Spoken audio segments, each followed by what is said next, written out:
आज के इस सत्र में आपका स्वागत है। हम अंग्रेजी शब्दावली के एक जरूरी हिस्से पर ध्यान देंगे, वन वर्ड सब्स्टिट्यूशन, यानी अनेक शब्दों के लिए एक शब्द। बिल्कुल। ये न सिर्फ भाषा को संक्षिप्त बनाते हैं बल्कि हमारी समझ को भी गहरा करते हैं। आज हम क्रम संख्या 1151 से 1190 तक के शब्दों को देखेंगे। हाँ, हमारे पास ये सूची है और हमारा लक्ष्य है इन शब्दों को अच्छी तरह समझना और याद रखना, एक शिक्षक की तरह, बिल्कुल स्टेप बाय स्टेप। चलिए शुरू करते हैं। नंबर 1, 1151 शब्द है नेविगेट। नेविगेट, इसकी परिभाषा है guide the course of a ship, specially by using instruments और मैप्स। अच्छा, तो परिभाषा को तोड़ते हैं। गाइड द कोर्स यानी मार्ग दिखाना या रास्ता तय करना। हाँ, किसका? ऑफ अ शिप, किसी जहाज का। स्पेशली यानी खास तौर पर।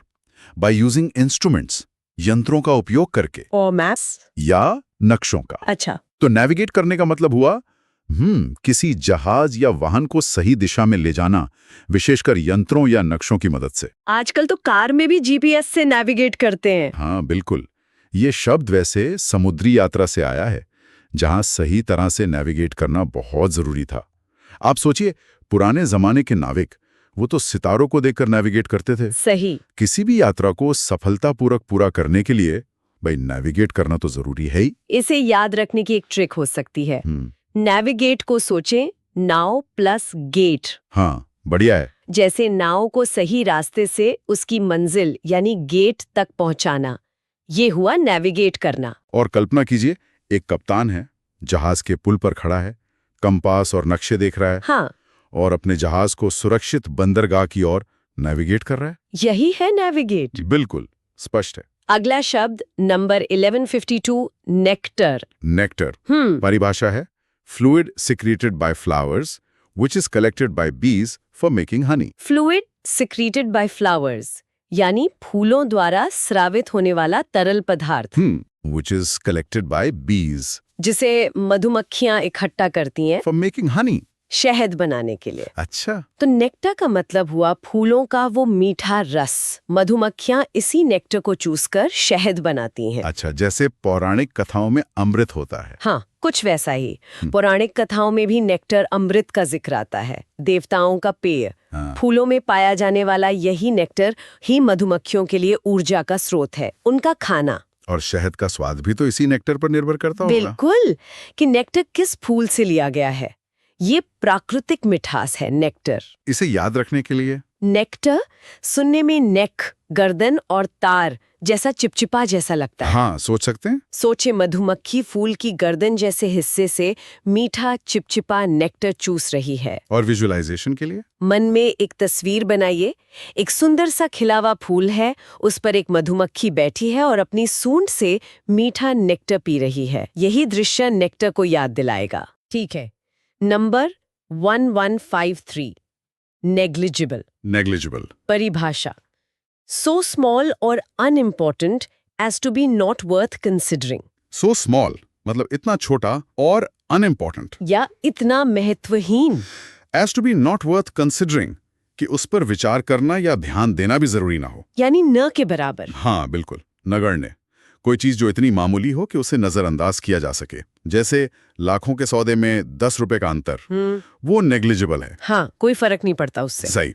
या मान लीजिए कोई प्रयोग कर रहे हैं और किसी चीज का असर बहुत ही कम है, लगभग शून्य, तो उसे नेग्लिजिबल माना जाता है। हम अक्सर गणनाओं में नेग्लिजिबल मात्राओं को अनदेखा कर देते हैं। कोई नेग्लिजिबल त्रुटि परिणाम को ज्यादा प्रभावित नहीं करती। यह शब्द नेग्लिजिबल काफी उपयोगी है। इसकी ट्रिक नेग्लिजिबल नो प्लस अगली प्लस बल जैसा सोचें। यानी इतना कमजोर या छोटा कि अगली गिनती में शामिल करने लायक बल ही नहीं, ये नेग्लिजिबल है। ये भी ठीक है। कल्पना कीजिए, आप रेगिस्तान में हैं, आपकी हथेली में लाखों रेत के कण हैं, उसमें से एक कण गिर जाए तो क्या फर्क पड़ेगा? कुछ नहीं। वो एक कण नेग्लिजिबल है। बिल्कुल नेग्लिजिबल। समझ आ गया। आगे बढ़ते हैं। Number 1154, negotiator. नेगोशिएटर परिभाषा है one who mediates in a deal और कॉम्प्लेक्स सिचुएशन।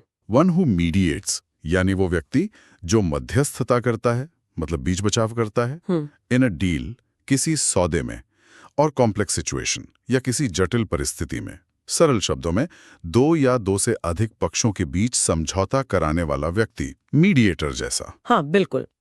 एक अच्छा नेगोशिएटर बहुत धैर्यवान और कुशल होता है। देशों के बीच शांति वार्ता होती है, उसमें नेगोशिएटर की भूमिका बहुत अहम होती है। व्यापारिक सौदों में भी तो होता है। बिल्कुल। व्यापारिक सौदों को अंतिम रूप देने के लिए अक्सर नेगोशिएटर की जरूरत पड़ती है। ये नेगोशिएटर ही बातचीत को सफल बनाते हैं। अच्छा नेगोशिएटर बनने के लिए संवाद कौशल यानी कम्युनिकेशन स्किल्स बहुत जरूरी हैं। ट्रिक तो आसान है। नेगोशिएटर शब्द नेगोशिएट से बना है। हाँ, नेगोशिएट मतलब मोल भाव करना या बातचीत करना। तो नेगोशिएटर हुआ बातचीत करके समझौता कराने वाला। एकदम सही। कल्पना कीजिए, दो पार्टियां हैं, एक मेज पर आमने सामने बैठी हैं। माहौल थोड़ा तनावपूर्ण है। बीच में एक शांत व्यक्ति बैठा है जो दोनों की बात सुन रहा है और कोई हल निकालने की कोशिश कर रहा है। वो व्यक्ति कौन है? नेगोशिएटर। वही है नेगोशिएटर। नंबर 1155। ने परिभाषा साउंड ऑफ हॉर्सेस। ओ, ये तो सीधा सा है। साउंड ऑफ हॉर्सेस, घोड़ों की आवाज। हिनहिनाहट। हाँ, घोड़े की हिनहिनाहट। जब घोड़ा हिनहिनाता है, उस आवाज को ने कहते हैं। घोड़े अक्सर उत्साहित होने पर ने करते हैं। आपने सुना होगा, अस्तबल से घोड़ों की ने की आवाज आ रही थी। ये ने घोड़ों की पहचान है। ट्रिक, ने की आवाज निकाल कर देखें। ने ये घोड़े की हिनहिनाहट से मिलती है। हाँ, बिल्कुल। तो ने मतलब घोड़े की आवाज। कल्पना कीजिए, एक सुंदर घोड़ा मैदान में दौड़ रहा है और खुशी से अपना सिर उठाकर जोर से ने कर रहा है। हाँ, बिल्कुल। Number 1156, neighbourhood. नेबरहुड का परिभाषा group of people living together in the same locality. इसका मतलब है ग्रुप ऑफ पीपल यानी लोगों का समूह, लिविंग टुगेदर जो एक साथ रह रहे हैं, इन द सेम लोकेलिटी एक ही इलाके या बस्ती में, यानी आस पड़ोस या मोहल्ला। बिल्कुल। आपके घर के आसपास का क्षेत्र और वहां रहने वाले लोग, ये सब मिलकर आपका नेबरहुड बनाते हैं। एक सुरक्षित नेबरहुड में रहना सबको पसंद होता है ना? हाँ, बिल्कुल। अच्छे नेबरहुड में सामुदायिक भावना, वो कम्युनिटी फीलिंग मजबूत होती है। कई जगह नेबरहुड वॉच कार्यक्रम भी होते हैं अपराध रोकने के लिए। हमारा नेबरहुड तो काफी शांत है। ट्रिक, नेबर मतलब पड़ोसी और हुड मतलब इलाका या समूह। हाँ, तो नेबरहुड मतलब पड़ोसियों का इलाका। कल्पना कीजिए, आपके घर के आसपास की गलियां, पार्क, दुकानें और उनमें रहने वाले परिचित चेहरे, हाँ, ये सब मिलकर आपका नेबरहुड है। सही है। अगला शब्द 1157, नेमेसिस।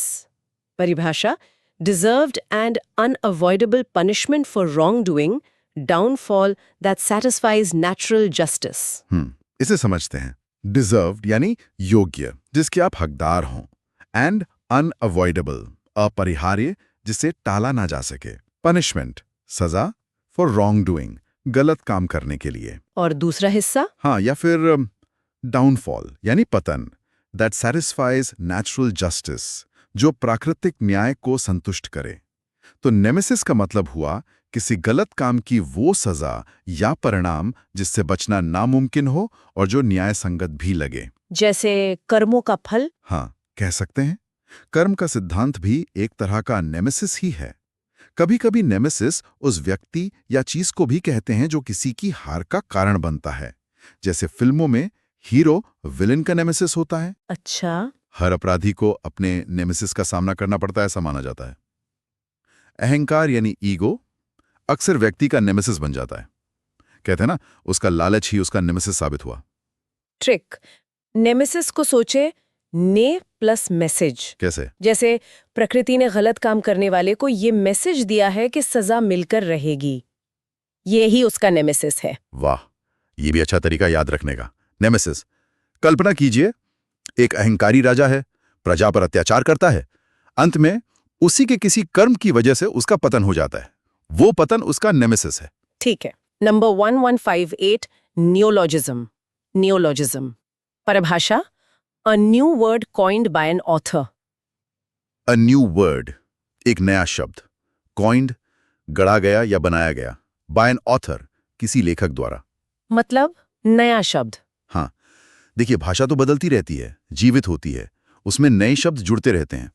जब कोई लेखक या कोई भी व्यक्ति किसी नई चीज या विचार के लिए नया शब्द बनाता है, उसे न्यूलॉजिज्म कहते हैं। जैसे? कोई उदाहरण? बिल्कुल, जैसे गूगल शब्द सर्च करने के अर्थ में, या सेल्फी, ये कभी न्यूलिज्म थे, आज आम हो गए। हाँ, सही। विज्ञान और तकनीक के क्षेत्र में अक्सर नए न्यूलिज्म बनते हैं। हर भाषा में न्यूलोजिज्म समय के साथ आते हैं। कुछ न्यूलिज्म प्रचलित हो जाते हैं, कुछ नहीं होते। ये न्यूलिज्म भाषा को ताज़ा रखते हैं। ट्रिक, नियो मतलब नया और लॉजिज्म मतलब शब्द विचार। हाँ बिल्कुल। तो नियोलिज्म मतलब नया शब्द। शब्द संरचना भी यही बताती है। नियो नया प्लस लोगोस शब्द तर्क प्लस इज्म प्रक्रिया या सिद्धांत, यानी नए शब्द बनाने या उनका प्रयोग करने की प्रक्रिया। यह है नियोलिज्म। कल्पना कीजिए, कोई विज्ञान कथा लेखक है, अपनी कहानी में भविष्य की किसी तकनीक के लिए एक बिल्कुल नया शब्द गढ़ता है। वो शब्द एक नियोलॉजिज्म है। बिल्कुल सही। नंबर 11-15 नियोफाइट। परिभाषा, a person who has recently started an activity. A person एक व्यक्ति, हु हैज रिसेंटली स्टार्टेड जिसने हाल ही में शुरू किया है, एन एक्टिविटी कोई गतिविधि या काम, यानी नौसिखिया। हाँ नौसिखिया नया सीखने वाला, जो किसी क्षेत्र में बिल्कुल नया हो, जिसे अनुभव ना हो। नियोफाइट को अक्सर मार्गदर्शन यानी गाइडेंस की जरूरत होती है। हर विशेषज्ञ, हर एक्सपर्ट कभी ना कभी नियोफाइट रहा होता है। हाँ, ये तो है। जैसे उसे अभी इस काम में नियोफाइट माना जाता है। चर्च में नए शामिल हुए सदस्यों को भी नियोफाइट कहते हैं। एक नियोफाइट से गलतियां होना स्वाभाविक है। ट्रिक, नियो मतलब नया और फाइट मतलब पौधा। हाँ बिल्कुल, जैसे कोई नया छोटा पौधा, तो नियोफाइट मतलब नया सदस्य या सीखने वाला। कल्पना कीजिए, कोई व्यक्ति है जिसने आज ही गिटार सीखना शुरू किया है। वो संगीत की दुनिया में एक नियोफाइट है। बिल्कुल, नियोफाइट। Number 1160 nephrologist. नेफ्रोलॉजिस्ट परिभाषा, a specialist of kidney. A specialist एक विशेषज्ञ, ऑफ किडनी गुर्दे का। किडनी का डॉक्टर। हाँ, यानी किडनी या गुर्दे की बीमारियों का विशेषज्ञ doctor. Nephrologist kidney failure, kidney stone और अन्य गुर्दा रोगों का इलाज करते हैं। डायलिसिस की प्रक्रिया अक्सर नेफ्रोलॉजिस्ट की देखरेख में होती है। हाई ब्लड प्रेशर या डायबिटीज वालों को भी जरूरत पड़ती है। हाँ, अक्सर उच्च रक्तचाप या मधुमेह के रोगियों को नेफ्रोलॉजिस्ट से सलाह लेनी पड़ सकती है, क्योंकि इन बीमारियों का असर किडनी पर पड़ता है। नेफ्रोलॉजिस्ट बनने के लिए लंबी मेडिकल ट्रेनिंग की जरूरत होती है। ट्रिक, इसमें नेफ्रो रूट वर्ड है। बिल्कुल, नेफ्रो ग्रीक में किडनी के लिए रूट वर्ड है और लॉजिस्ट का मतलब विशेषज्ञ। तो नेफ्रोलॉजिस्ट मतलब किडनी का विशेषज्ञ। शब्द संरचना भी यही है, नेफ्रोनी गुर्दा प्लस लॉजिस्ट अध्ययन करने वाला या विशेषज्ञ। सीधा सा है, नेफ्रोलॉजिस्ट गुर्दा विशेषज्ञ। कल्पना कीजिए, एक डॉक्टर अस्पताल में मरीज की किडनी अल्ट्रासाउंड रिपोर्ट देख रहा है और इलाज की योजना बना रहा है। वो एक नेफ्रोलॉजिस्ट है। बिल्कुल। Number 1161 nepotism. नेपोटिज्म परिभाषा, giving undue favours to one's own kith and kin. Giving undue favours अनुचित या अयोग्य लाभ देना। To one's own kith and kin अपने सगे संबंधियों और रिश्तेदारों को। भाई भतीजावाद। हाँ, भाई भतीजावाद, पक्षपात।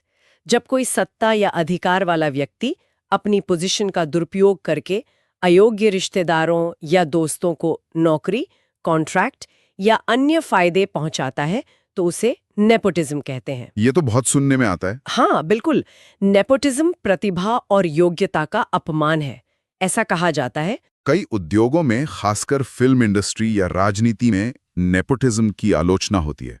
नेपोटिज्म निष्पक्षता के सिद्धांत के खिलाफ है। नेपोटिज्म के आरोप अक्सर लगते रहते हैं। हमें नेपोटिज्म से बचना चाहिए, ऐसी अपेक्षा की जाती है। ट्रिक, नेपोटिज्म में नेफ्यू यानी भतीजा भांजा शब्द की ध्वनि है। हाँ, तो याद रखें, अपने भतीजों या रिश्तेदारों को अनुचित फायदा पहुंचाना नेपोटिज्म है। कल्पना कीजिए, एक मैनेजर है, एक बहुत योग्य उम्मीदवार को नजरअंदाज कर देता है और अपने कम काबिल रिश्तेदार को नौकरी दे देता है। ये नेपोटिज्म का स्पष्ट उदाहरण है। बिल्कुल, नेपोटिज्म। Number 116 neurologist.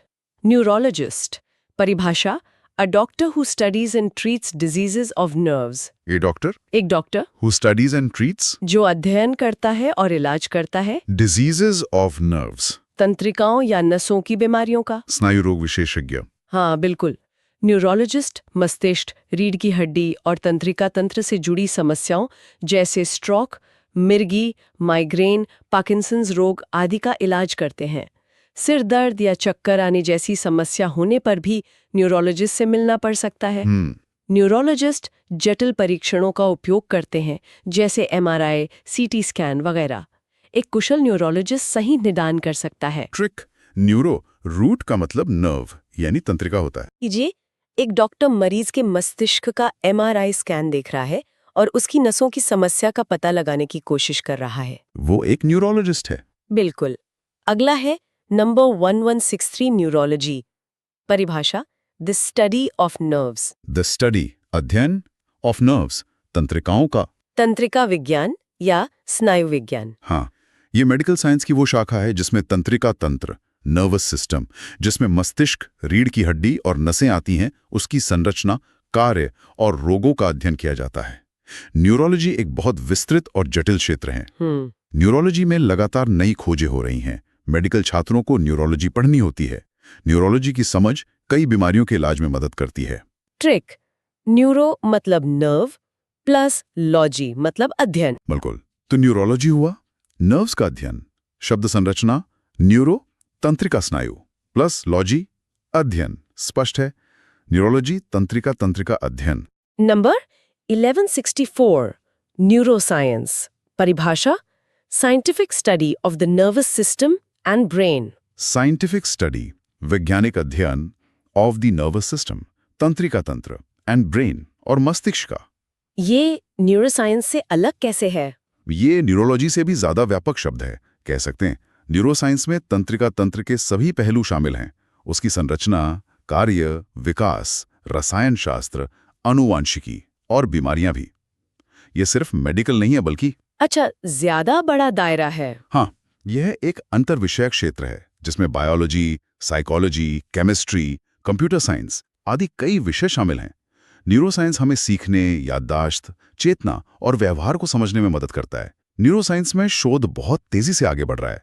न्यूरोसाइंस भविष्य का विज्ञान है माना जाता है। ट्रिक, न्यूरो मतलब नर्व प्लस साइंस मतलब विज्ञान। हाँ, तो न्यूरोसाइंस हुआ नर्व्स का विज्ञान, शब्द संरचना।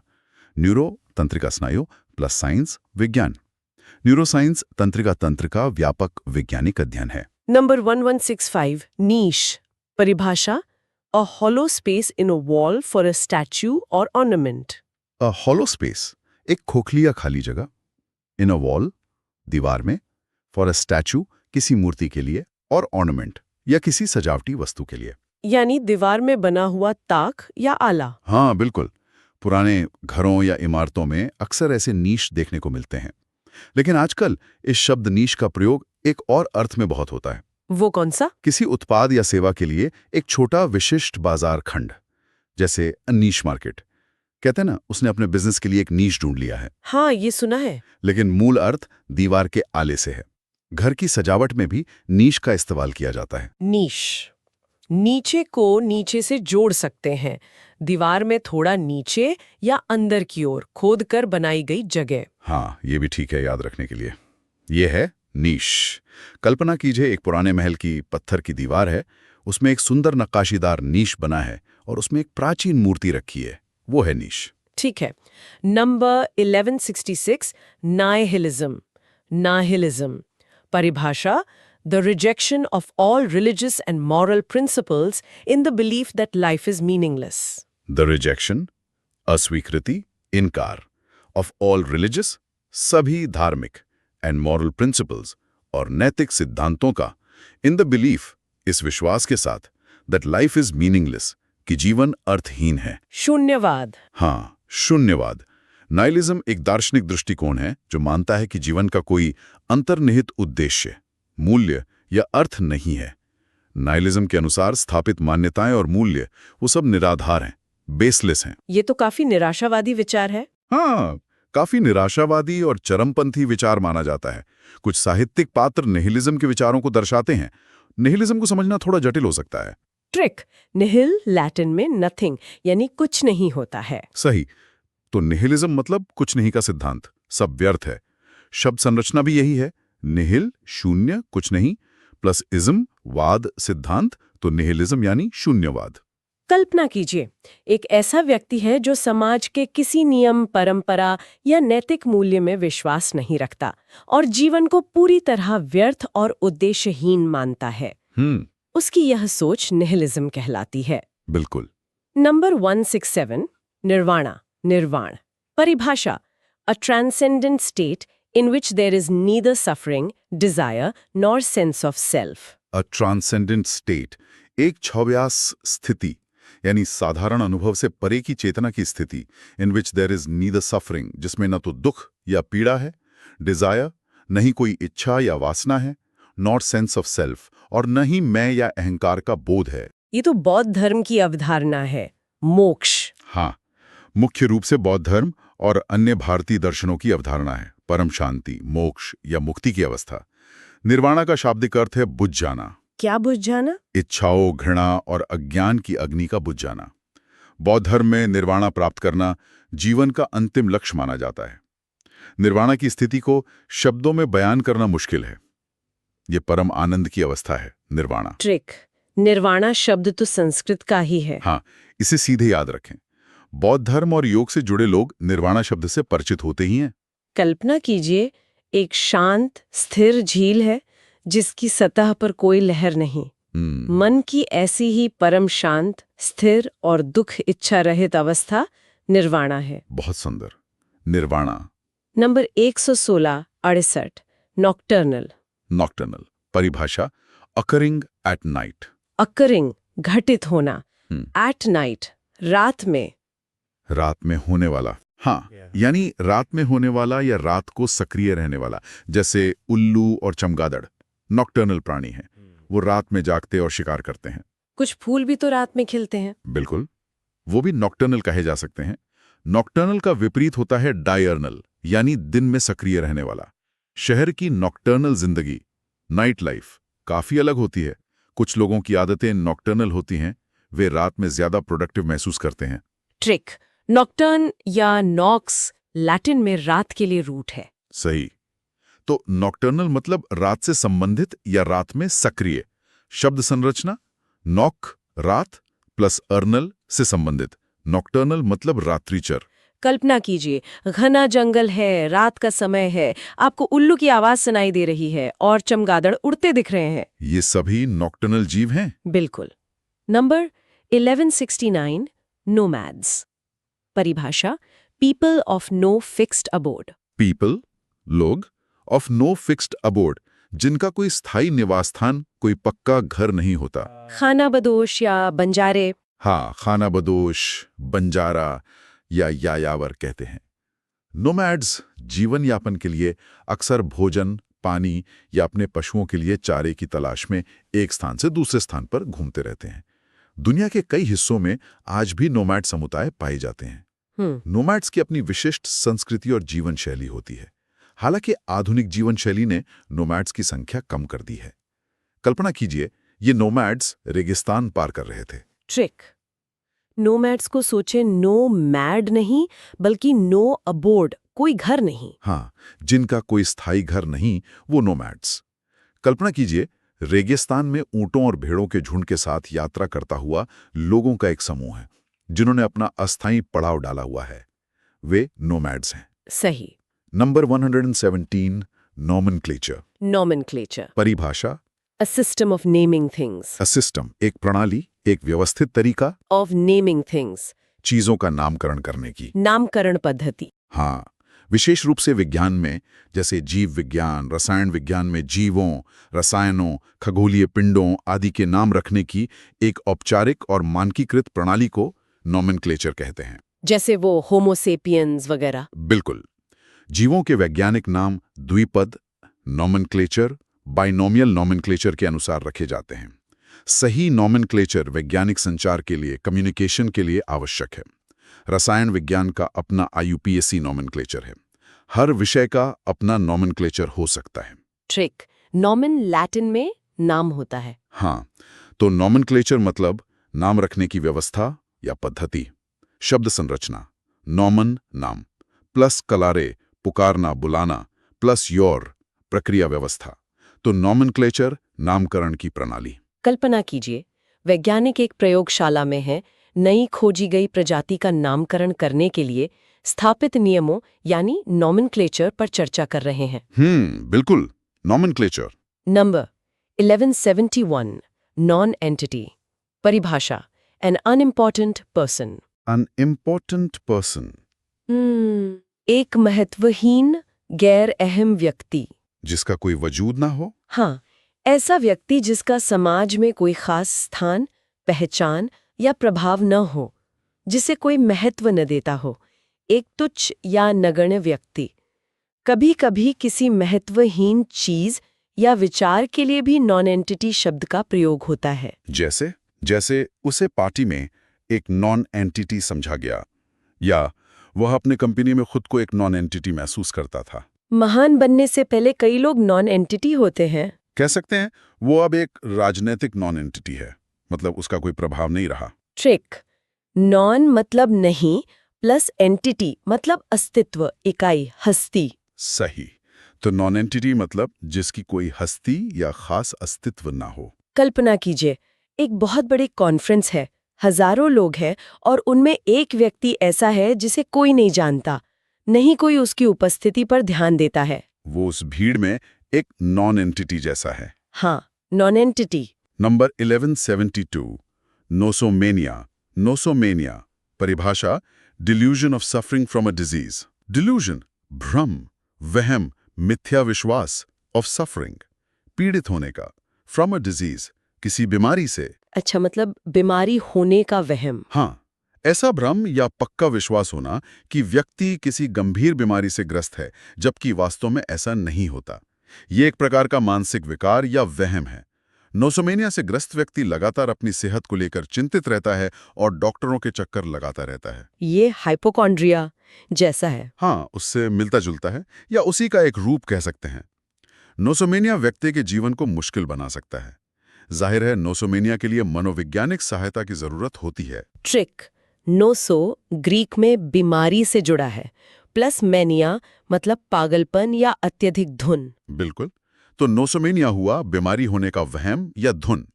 शब्द संरचना, नोसो बीमारी प्लस मेनिया धुन, पागलपन। नोसोमेनिया बीमारी का भ्रम। कल्पना कीजिए, कोई व्यक्ति है जिसे हल्की सी खांसी होती है, पर उसे लगता है कि उसे टीबी या कैंसर हो गया है और वो बार-बार टेस्ट करवाता रहता है जबकि रिपोर्ट नॉर्मल आती है। उसे नोसोमेनिया हो सकता है। ठीक है। Number 1173, nostalgia. नोस्टैल्जिया। परिभाषा, sentimental longing for a period in the past. Sentimental longing भावों की इच्छा या तीव्र चाहत, for a period in the past. अतीत के किसी समय या दौर के लिए। गुजरे जमाने की यादें। हाँ, गुजरे हुए समय की, खासकर सुखद यादों में खो जाना, और उस समय के लिए एक मीठी सी उदासी या उसे फिर से जीने की इच्छा महसूस करना। पुराने गाने सुनना, बचपन की तस्वीरें देखना या पुराने दोस्तों से मिलना अक्सर नोस्टैल्जिया पैदा करता है। इसमें खुशी भी होती है, उदासी भी। हाँ, नोस्टैल्जिया एक मिश्रित भावना हो सकती है, खुशी और उदासी का मिश्रण। आजकल विज्ञापनों में भी नोस्टैल्जिया का खूब इस्तेमाल होता है, आपने देखा होगा। उससे अपने कॉलेज के दिन याद करके नॉस्टैल्जिया हो रहा था। ठीक। नॉस्टोज ग्रीक में घर वापसी, प्लस एल्गोज मतलब दर्द। वाह। तो नोस्टैल्जिया मतलब अतीत के घर, समय लौटने की मीठी सी कसक या दर्द। बढ़िया है। कल्पना कीजिए, कोई व्यक्ति अपनी दादी के घर जाता है और वहां की पुरानी चीजों को देखकर और बचपन की घटनाओं को याद करके भावुक हो जाता है। वो नॉस्टैल्जिया महसूस कर रहा है। हाँ। नॉस्टैल्जिया। Number 1174, notorious. नोटोरियस। परिभाषा, well known for being bad, a person of evil reputation. Well known जाना माना, प्रसिद्ध, फॉर बीइंग बैड जी बुरे कामों या गुणों के लिए, जी या a person of evil reputation जी। बुरे चरित्र या खराब छवि वाला व्यक्ति। यानी कुख्यात, बदनाम। बिल्कुल, यह फेमस का ठीक उल्टा है। फेमस अच्छे कारणों से जाने जाते हैं, नोटोरियस बुरे कारणों से। जैसे कोई नोटोरियस अपराधी, नोटोरियस तानाशाह या कोई नोटोरियस घोटाला। हाँ। वो अपनी क्रूरता के लिए नोटोरियस था। यह इलाका अपराध के लिए नोटोरियस है। नोटोरियस होने से बचना चाहिए, जाहिर है। ट्रिक, नोटोरियस में नोट करने लायक बुराई है। जो अपनी बुराई के लिए जाना जाए या नोट किया जाए, वो नोटोरियस है। हाँ, ये भी अच्छा है। कल्पना कीजिए, पुलिस स्टेशन की दीवार पे लगा मोस्ट वांटेड का पोस्टर, जिस पर एक अपराधी की तस्वीर है और नीचे लिखा है नोटोरियस क्रिमिनल। समझ आ गया, नोटोरियस। Number 117, 15, novelty. नोवेल्टी। परिभाषा, the quality of being new and original. The quality, गुण विशेषता, ऑफ बीइंग न्यू नया होने का, एंड ओरिजिनल और मौलिक अनोखा होने का। नवीनता, नयापन। हाँ, नवीनता, नयापन, अनोखापन। कोई भी चीज, विचार या अनुभव जो नया, ताजा और पहले से अलग हो, उसमें नॉवेल्टी होती है। नॉवेल्टी अक्सर लोगों का ध्यान खींचती है और उन्हें उत्साहित करती है। बाजार में नए उत्पाद अपनी नॉवेल्टी के कारण बिकते हैं। लेकिन फिर वो नॉवेल्टी खत्म भी हो जाती है। हाँ बिल्कुल, कुछ समय बाद हर चीज की नॉवेल्टी खत्म हो जाती है। यात्रा करने से, नई जगहें देखने से जीवन में नॉवेल्टी आती है। इस खिलौने की नॉवेल्टी बच्चों को पसंद आई। ट्रिक, नॉवेल का मतलब नया होता है, जैसे नॉवेल आइडिया। सही, तो नॉवेल्टी मतलब नयापन या मौलिकता। कल्पना कीजिए, बाजार में पहली बार आया एक फोल्डेबल स्मार्टफोन। उसके डिजाइन में एक नॉवेल्टी है जो लोगों को आकर्षित कर रही है। बिल्कुल, नॉवेल्टी। Number 1176, novice. नॉविस परिभाषा, a person who is new to a profession without training और एक्सपीरियंस इन अ स्किल और सब्जेक्ट। अ पर्सन एक व्यक्ति हु इज न्यू जो नया है टू अ प्रोफेशन किसी पेशे में, विदाउट ट्रेनिंग और एक्सपीरियंस बिना प्रशिक्षण या अनुभव के, इन अ स्किल और सब्जेक्ट। किसी कौशल या विषय में। ये नियोफाइट जैसा ही है, नौसिखिया। हाँ बिल्कुल, समानार्थी है। नौसिखिया, अनाड़ी, सीखने वाला, जो किसी काम में अभी शुरुआत कर रहा हो और जिसे अनुभव की कमी हो। एक नॉविस को अनुभवी लोगों से सीखने की जरूरत होती है। गाड़ी चलाने में वह अभी नॉविस है। अनुभवी ड्राइवर ने नॉविस को कुछ टिप्स दिए। हर कोई शुरुआत में नॉविस ही होता है। ट्रिक, नॉविस में नव संस्कृत में नया या न्यू की ध्वनि है। हाँ, जो किसी काम में नया हो वो नॉविस है। शब्द संरचना भी यही है। नोविस लैटिन में नया होता है, तो नॉविस मतलब नया सीखने वाला। कल्पना कीजिए, कोई व्यक्ति है जिसने आज ही शतरंज खेलना सीखा है। वो शतरंज में एक नॉविस है और उसे अभी बहुत कुछ सीखना है। नॉविस। नंबर 1177, नल।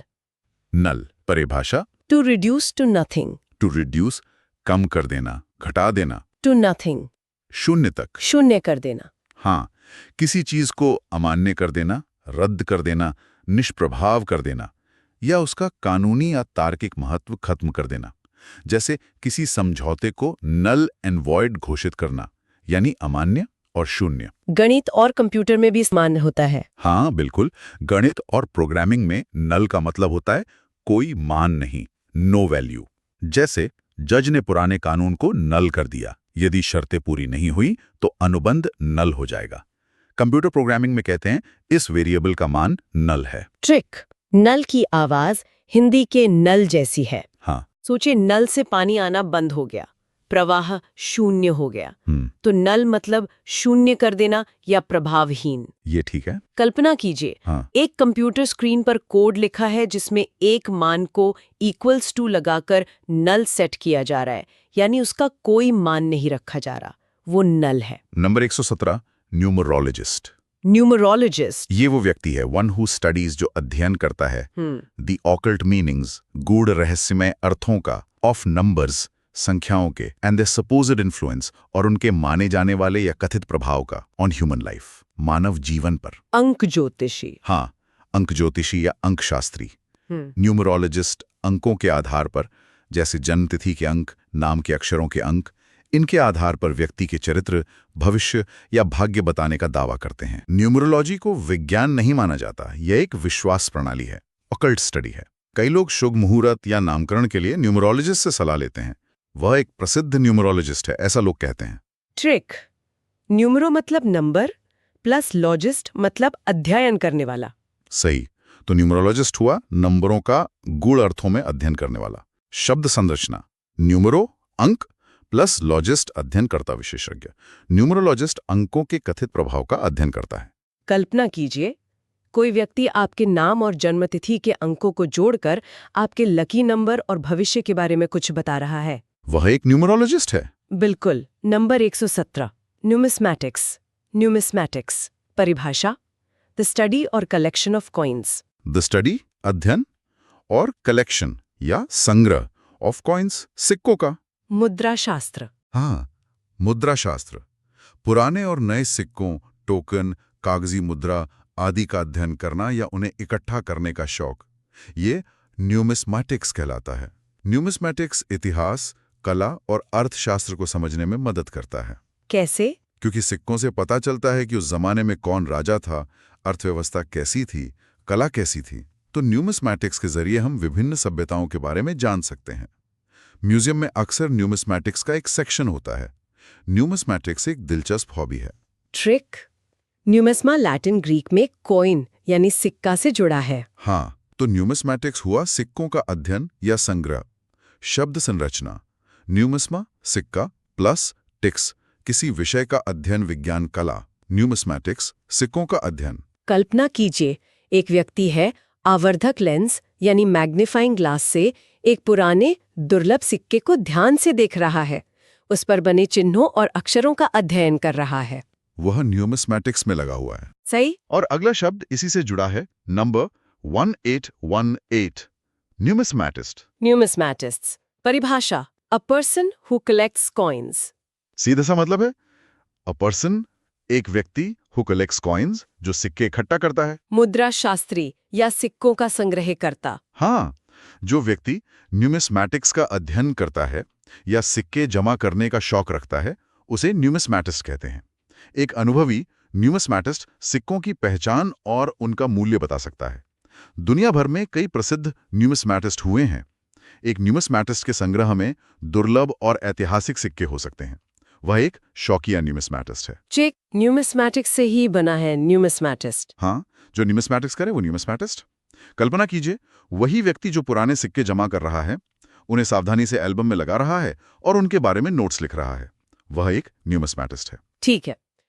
नंबर 1-181, नर्सरी परिभाषा: a place where young plants trees are grown for sale for planting somewhere else. ये वो जगह है, a place where young plants trees, जहां छोटे पौधे, पेड़, आर ग्रोन, उगाए जाते हैं, फॉर सेल, बिक्री के लिए, फॉर प्लांटिंग समवेयर एल्स, या कहीं और लगाने के लिए। पौधाघर या पौधशाला। हाँ, पौधाघर, पौधशाला या रोपणी। यहाँ बीज से या कटिंग से नए पौधे तैयार किए जाते हैं और उनकी देखभाल की जाती है जब तक वे थोड़े बड़े ना हो जाएं। हम बगीचे के लिए पौधे खरीदने नर्सरी गए। नर्सरी में विभिन्न प्रकार के फूल, फल और सजावटी पौधे मिलते हैं। वन विभाग की अपनी नर्सरी होती है। छोटे बच्चों के स्कूल को भी तो नर्सरी कहते हैं। हाँ, वो भी कहते हैं, पर यहाँ इस परिभाषा में पौधों वाली नर्सरी की बात हो रही है। ट्रिक। नर्सरी में नर्स यानी देखभाल करना शब्द है। बिल्कुल, जहाँ नन्हे पौधों की बच्चों की तरह देखभाल होती है, वो नर्सरी है। कल्पना कीजिए, एक बड़े हरे भरे क्षेत्र में क्यारियां बनी हैं जिनमें हजारों छोटे छोटे पौधे लगे हैं और माली उनमें पानी दे रहा है। यह एक प्लांट नर्सरी है। बिल्कुल। नंबर 1182, निक्टोफोबिया निक्टोफोबिया परिभाषा: an extreme fear of darkness. An extreme fear अत्यधिक तीव्र डर ऑफ डार्कनेस। अंधेरे का। अंधेरे से बहुत ज्यादा डर लगना। हाँ, अंधेरे से बहुत ज्यादा और अतार्किक डर लगना। ये एक विशिष्ट प्रकार का फोबिया है। निक्टोफोबिया से ग्रस्त व्यक्ति अंधेरे में अकेले रहने या सोने से बहुत घबराता है। बच्चों में निक्टोफोबिया आम हो सकता है, पर यह वयस्कों में भी पाया जाता है। निक्टोफोबिया के कारण चिंता और पैनिक अटैक भी हो सकते हैं। अच्छी बात यह है कि निक्टोफोबिया का इलाज संभव है। ट्रिक। नाइक्टो ग्रीक में रात या अंधेरे के लिए रूट है, प्लस फोबिया मतलब डर। सही। तो निक्टोफोबिया हुआ अंधेरे का डर।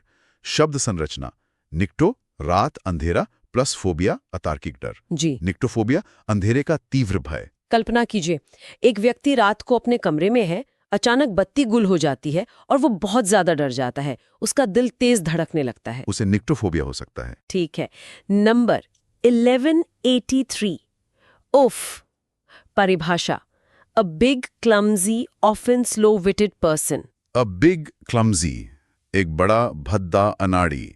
ऑफन स्लो विटेड पर्सन, अक्सर कम अकल या सुस्त बुद्धि वाला व्यक्ति। बेढंगा फूहड़ किस्म का आदमी। हाँ, एक बेढंगा, फूहड़ और अक्सर मूर्ख या नासमझ किस्म का व्यक्ति खासकर पुरुष के लिए इस्तेमाल होता है। ओफ, चलते फिरते चीजों से टकरा सकता है या सामाजिक स्थितियों में अजीब व्यवहार कर सकता है। जैसे उसे गुस्सा मत दिलाओ, वो एक बड़ा ओफ है, या उसने अनाड़ीपन में गिलास गिरा दिया, सचमुच एक ओफ। ये थोड़ा अपमानजनक शब्द है। हाँ, ये शब्द अपमानजनक माना जा सकता है। कहानी का मूर्ख पात्र अक्सर एक ओफ होता है। ट्रिक। ओफ की आवाज उफ जैसी है। किसी की बेढंगी या मूर्खतापूर्ण हरकत देखकर जो उफ निकलता है, उसी से उफ को याद रखें। हाँ, ये सही है। कल्पना कीजिए एक पार्टी में एक बहुत लंबा चौड़ा व्यक्ति है जो नाचने की कोशिश में लोगों से टकरा रहा है और अजीब सी बातें कर रहा है। उसे देखकर लोग शायद उसे ओफ कहें। समझ गई। Number 1184 oasis. ओएसिस परिभाषा: A fertile tract in a desert where the water table approaches the surface. A fertile tract एक उपजाऊ भूभाग या क्षेत्र। इन अ डेजर्ट रेगिस्तान में। और आगे ब्रैकेट में है where the water table approaches the surface, जहां भूजल स्तर सतह के नजदीक आ जाता है। मरुद्यान या नखलिस्तान। हाँ, बिल्कुल। रेगिस्तान की सूखी बंजर भूमि के बीच में एक ऐसी हरी भरी जगह जहां पानी, जैसे कोई सोता या झील, और पेड़ पौधे, खासकर खजूर के पेड़, पाए जाते हैं। ओएसिस रेगिस्तानी यात्रियों और वन्य जीवों के लिए जीवन रक्षक होता है। कई प्राचीन सभ्यताएं ओएसिस के आसपास विकसित हुईं।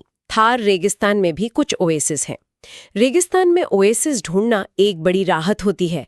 इस शब्द का लाक्षणिक प्रयोग भी होता है, जैसे यह जगह शहर के शोरगुल में एक ओएसिस की तरह है। ट्रिक: ओएसिस रेगिस्तान में जीवन की आस जगाता है। वाह, बढ़िया कनेक्शन। तो ओएसिस मतलब रेगिस्तान में हरियाली और पानी की जगह। कल्पना कीजिए आप ऊंट पर सवार होकर मीलों लंबे सूखे रेगिस्तान को पार कर रहे हैं और अचानक आपको दूर हरे भरे खजूर के पेड़ और पानी का एक छोटा सा ताल दिखाई देता है। वो एक ओएसिस है। बिल्कुल। Number 1185 obituary. ऑबिचुअरी परिभाषा: a notice of a persons death. A notice एक सूचना, एक खबर ऑफ अ पर्सन्स डेथ, किसी व्यक्ति की मृत्यु की। शोक संदेश या निधन समाचार। हाँ, शोक संदेश, मृत्यु सूचना या निधन समाचार। ये आमतौर पर अखबारों में प्रकाशित होता है और इसमें मृतक का नाम, मृत्यु की तिथि और अक्सर उनके जीवन, उपलब्धियों और परिवार का संक्षिप्त विवरण होता है। ऑबिचुअरी लिखना एक संवेदनशील काम है। अखबार के ऑबिचुअरी कॉलम में कई परिचितों के नाम थे। उन्होंने अपने पिता की ऑबिचुअरी अखबार में छपवाई। ऑबिचुअरी पढ़ के दुख हो गया। ट्रिक: ऑबिचुअरी को अब प्लस बीत प्लस गए प्लस री जैसा सोचें। कैसे? यानी वो अब बीत गए, गुजर गए, ये उनकी सूचना है। ये है ऑबिचुअरी। हा, ये भी मजेदार है। ऑबिचुअरी, कल्पना कीजिए अखबार का एक पन्ना है जिस पर एक खास सेक्शन में कई लोगों की तस्वीरें और उनके निधन की सूचनाएं छपी हैं। ये ऑबिचुअरी सेक्शन है। ठीक है। नंबर 1186 ऑब्लिवियस परिभाषा: नॉट इन्फॉर्म्ड अबाउट और aware of something. Not informed about किसी बात की जानकारी न होना, और अवेयर ऑफ समथिंग या किसी चीज के प्रति सचेत या जागरूक न होना। बेखबर, अनजान। हाँ, बेखबर, अनजान, बेपरवाह। जब कोई व्यक्ति अपने आसपास क्या हो रहा है या किसी विशेष स्थिति से पूरी तरह अनजान होता है तो वह ओब्लिवियस होता है। जैसे वो संगीत सुनने में इतना मग्न था कि आसपास के शोर से ओब्लिवियस था। वो आने वाले खतरे से ओब्लिवियस लग रहा था। अपनी ही दुनिया में खोया हुआ वो सबसे ओब्लिवियस था। ओब्लिवियस होना कभी-कभी महंगा पड़ सकता है। ट्रिक: ओब्लिवियस में भूलने का भाव है। ओब्लिवियन यानी विस्मृति। हाँ, बिल्कुल। जो आसपास की दुनिया को भूलकर या उस पर ध्यान न देकर बेखबर रहे, वो ओब्लिवियस है। कल्पना कीजिए एक व्यक्ति सड़क पार कर रहा है, अपने फोन पर बात करने में इतना व्यस्त है कि उसे तेजी से आती हुई गाड़ी दिखाई ही नहीं दे रही। वो उस खतरे से पूरी तरह ऑब्लिवियस है, बिल्कुल ऑब्लिवियस। Number 1187 obscure. ऑब्स्क्योर परिभाषा: नॉट क्लियर। नॉट क्लियर, स्पष्ट नहीं। अस्पष्ट, धुंधला। हाँ, अस्पष्ट, धुंधला, जिसे समझना या देखना मुश्किल हो। ये किसी लेख, विचार, अर्थ या व्यक्ति के लिए भी इस्तेमाल हो सकता है। ऑब्स्क्योर का मतलब छिपा हुआ, गुमनाम या कम जाना पहचाना भी हो सकता है। जैसे कोहरे के कारण रास्ता ऑब्स्क्योर था। कविता का अर्थ काफी ऑब्स्क्योर है, मतलब आसानी से समझ नहीं आ रहा। वो एक ऑब्स्क्योर लेखक है जिसके बारे में कम लोग जानते हैं, मतलब गुमनाम। सच्चाई को ऑब्स्क्योर करने की यानी छिपाने की कोशिश की गई। ऑब्स्क्योर तथ्यों को सामने लाना जरूरी है। ट्रिक: ऑब्स्क्योर को अब प्लस सिक्योर प्लस नहीं जैसा सोचें। अच्छा, जो चीज साफ नहीं है, धुंधली है, वो निश्चित या सिक्योर नहीं लगती, वो ऑब्स्क्योर है। हाँ, ये भी जोड़ सकते हैं ऑब्सक्योर। कल्पना कीजिए आप दूर पहाड़ी पर किसी इमारत को देखने की कोशिश कर रहे हैं, लेकिन धुंध की वजह से वो साफ नहीं दिख रही, धुंधली सी है। वो इमारत ऑब्सक्योर है। सही। Number 1188 observatory. ऑब्जर्वेटरी परिभाषा a place where astronomical observations are made. ये वो जगह है a place where astronomical observations. जहां खगोलीय अवलोकन यानी तारों, ग्रहों, आकाशगंगाओं आदि को देखना और उनका अध्ययन करना आमेड किए जाते हैं। वेधशाला। हाँ, वेधशाला। ऑब्जर्वेटरी में आमतौर पर बड़ी बड़ी दूरबीनें, टेलीस्कोप्स और अन्य खगोलीय उपकरण लगे होते हैं। अच्छी दृश्यता के लिए ऑब्जर्वेटरीज अक्सर शहरों से दूर ऊंची जगहों पर बनाई जाती हैं। भारत में भी है कई? हाँ, भारत में कई प्रसिद्ध ऑब्जर्वेटरी हैं, जैसे जयपुर का जंतर मंतर, वो तो ऐतिहासिक है, या फिर लद्दाख में स्थित इंडियन एस्ट्रोनॉमिकल ऑब्जर्वेटरी। वैज्ञानिक राहत भर ऑब्जर्वेटरी में काम करते हैं। ट्रिक। ऑब्जर्व यानी अवलोकन करना प्लस स्टोरी यानी स्थान। बिल्कुल। तो ऑब्जर्वेटरी हुई अवलोकन करने की जगह, खासकर खगोलीय पिंडों का। कल्पना कीजिए रात का समय है, एक पहाड़ी पर बनी गोल गुंबद वाली इमारत है। गुंबद खुला हुआ है और उसमें से एक विशाल दूरबीन आकाश की ओर इशारा कर रही है। ये एक ऑब्जर्वेटरी है। बिल्कुल। नंबर 1189 obsolescent. Obsolescent passing out of use. Passing out of use, इस्तेमाल या चलन से बाहर हो रहा। मतलब जो पुराना पड़ रहा है। हाँ, जो चीज अब पुरानी पड़ रही है, जिसका उपयोग कम हो रहा है और जो धीरे धीरे पूरी तरह से अप्रचलित, ऑब्सलीट होने की कगार पर है। ये एक प्रक्रिया है, अभी पूरी तरह खत्म नहीं हुआ है, बस होने वाला है। ऑब्सोलेसेंट मतलब होने की प्रक्रिया में। अच्छा। नई तकनीक के आने से पुरानी तकनीक ऑब्सलीट हो जाती है। सीडी ड्राइव अब काफी हद तक ऑब्सलीट हो गए हैं, है ना? हाँ, अब तो पेन ड्राइव या क्लाउड स्टोरेज ही चलता है। बिल्कुल। ये शब्द ऑब्सोलेसेंट किसी प्रक्रिया या ट्रेंड के लिए भी इस्तेमाल हो सकता है। पुरानी मशीनें ऑब्सलीट हो रही थी। ट्रिक। ऑब्सोलेसेंट में ऑब्सोलेसेंट जैसा साउंड है। जैसे कह रहा हो अब सोलेसेंट, तेरा समय जा रहा है तो पुराना हो रहा है। ये ऑब्सोलेसेंट है। ये तो काफी क्रिएटिव है। शब्द संरचना देखें। ऑब विरोध दूर, प्लस सोलेर आदि होना, प्लस एसेंट होने की प्रक्रिया में, यानी जिसकी आदत अब छूट रही है, जो चलन से बाहर होने की प्रक्रिया में है, ये ऑब्सोलेसेंट है। कल्पना कीजिए आपके घर में पड़ा हुआ एक पुराना कीपैड वाला मोबाइल फोन है, जिसे आप अब इस्तेमाल नहीं करते क्योंकि स्मार्टफोन आ गए, लेकिन वो अभी भी कहीं ना कहीं पड़ा है। वो ऑब्सोलेसेंट है, बिल्कुल। और आज का आखिरी शब्द नंबर 1190 ऑब्सोलीट। ऑब्सोलीट परिभाषा something no longer in use. Something कोई चीज नो लॉन्गर इन यूज, जो अब बिल्कुल भी इस्तेमाल में नहीं है। ये ऑब्सोलेसेंट से कैसे अलग है? ऑब्सोलेसेंट वो है जो चलन से बाहर हो रहा है, प्रक्रिया में है। ऑब्सोलीट वो है जो चलन से बाहर हो चुका है, पूरी तरह से। अच्छा, ये काम पूरा हो गया। हाँ, पूरी तरह से अप्रचलित, पुराना पड़ चुका, जिसका चलन अब समाप्त हो गया हो। टाइपराइटर और फ्लॉपी डिस्क अब काफी हद तक ऑब्सोलीट हो गए हैं। नई तकनीक पुरानी को ऑब्सोलीट बना देती है। ये कानून अब ऑब्सोलीट हो चुका है और इसे निरस्त कर देना चाहिए। हमें ऑब्सोलीट तरीकों को छोड़कर नए तरीके अपनाने चाहिए। ऑब्सोलीट चीजें अक्सर म्यूजियम में देखने को मिलती हैं। ट्रिक। ऑब्सोलीट को सोचिए ऑब्सोलीट। ऑब्सोलीट। ये चीज अब पूरी तरह सो चुकी है, इसका काम खत्म, इस्तेमाल बंद, ये ऑब्सोलीट है। वाह, ये भी बढ़िया है। ऑब्सोलीट। कल्पना कीजिए एक कबाड़ खाने में पड़ा हुआ एक पुराना जंग लगा हुआ स्टीम इंजन या एक ब्लैक एंड व्हाइट टीवी। ये चीजें अब इस्तेमाल नहीं होती, ये ऑब्सोलीट है। तो ये थे हमारे आज के शब्द, संख्या 1151 से 1190 तक, नेविगेट से लेकर ऑब्सोलीट तक। हमने हर शब्द के अर्थ, प्रयोग और याद रखने के तरीकों को समझने की कोशिश की। हाँ, और ये देखना दिलचस्प है कि कैसे कुछ शब्द जैसे ऑब्सोलीट बताते हैं कि भाषा और तकनीक कैसे बदलते हैं, जबकि नियोलॉजिज्म जैसे शब्द दिखाते हैं कि भाषा कैसे विकसित होती है। भाषा एक बहती नदी की तरह है ना? बिल्कुल। सोचिए, आज सीखे शब्दों में से कौन सा आपको सबसे ज्यादा प्रासंगिक या रोचक लगा? शायद नॉस्टैल्जिया, सबके जीवन में होता है, या फिर निमेसिस, कर्मफल वाला सिद्धांत, या शायद नीश का वो दूसरा अर्थ। हाँ, सोचने वाली बात है। उम्मीद है इस सत्र से सबकी अंग्रेजी शब्दावली और मजबूत हुई होगी। जरूर हुई होगी। अभ्यास करते रहना जरूरी है। बिल्कुल। अगले सत्र तक सीखते रहें और अभ्यास करते रहें। Please subscribe to the channel and please like the video. Thank you.